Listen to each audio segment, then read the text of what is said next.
Total खाना कम 30-35 खाना ये इस बेल्ट की है पूरी, वो सब इसके अंदर गई हुई है पानी के अंदर।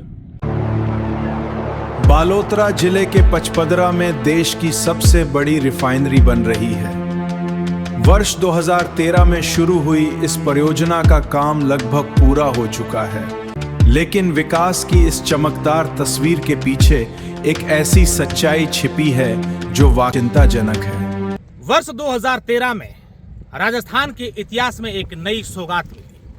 राजस्थान के उस समय के बाड़मेर जिले और वर्तमान के बालोतरा जिले के लाखों लोगों को ये लगा कि वाकई में हमारा क्षेत्र दुबई बनेगा और इस क्षेत्र में स्थापित हुई देश की सबसे बड़ी रिफाइनरी। लेकिन एक समुदाय, एक लोगों का वर्ग ऐसा भी था जिनमें एक निराशा थी, और वो समुदाय था खारवाल समाज का।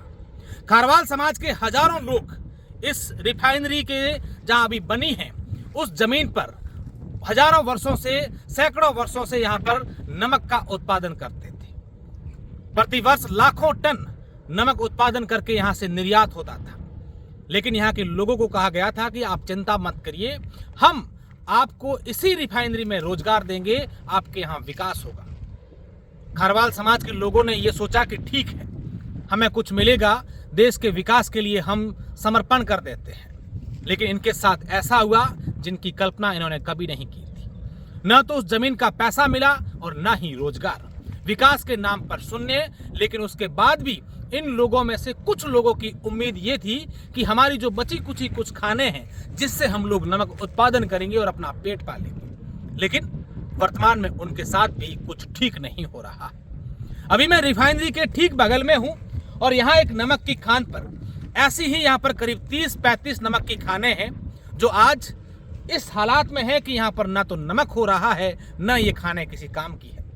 यहाँ के लोग कहते हैं कि यहाँ इस रिफाइनरी के अंदर जो केमिकल का पानी होता है, दूषित पानी होता है, वेस्टेज होता है, उसे इस खानों में छोड़ दिया जाता है, जिससे ये जमीन किसी काम की नहीं रही है। यहाँ नमक उत्पादन तो छोड़िए, इस पानी को अगर कोई पक्षी भी चोंच लगा दे तो उसकी मौत हो जाती है।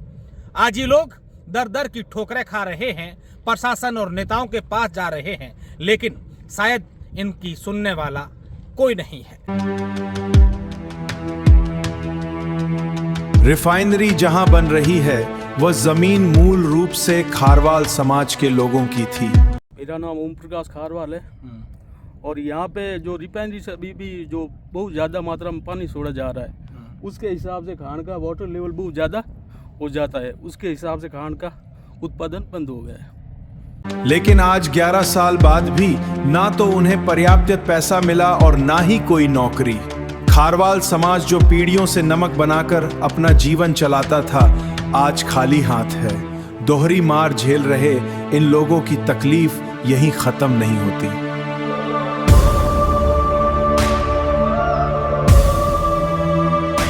मेरी नमक की ये खाना है वो 13 के बाद के अंदर जब रिफाइनरी लगी उसके बाद में ये केमिकल से ये खाना भरी हुई रहती है और बिल्कुल नमक नहीं। पहले इसके अंदर सालाना का 10,000 बोरी नमक निकला था। इस पोस्ट से अब उस रिफाइनरी के बाद में बिल्कुल एक दाना भी इसके अंदर नमक नहीं निकल रहा है। ये सारा केमिकल का पानी आता है यहाँ पे और ये ऐसी जिससे ये भरी हुई रहती है। अच्छा, कितने ऐसी खाने हैं जिसके आज ये है टोटल खाना कम 30-35 खाना ये इस बेल्ट की है पूरी, वो सब इसके अंदर गई हुई है पानी के अंदर।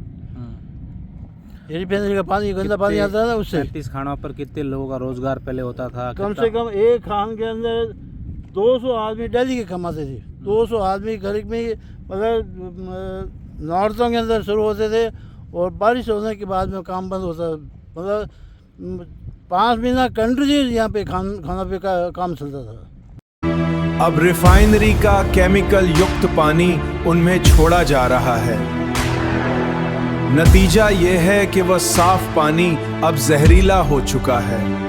अब ना तो उन खानों से नमक का उतदान होता है और ना ही गंदा पानी कहीं और निकलता है।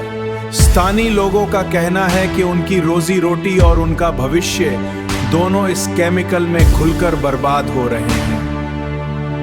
ये सिर्फ जमीन का नुकसान नहीं, ये एक पूरे समाज की पहचान का अंत है। ये तस्वीर सवाल उठाती है कि क्या विकास की कीमत इतनी भारी होनी चाहिए।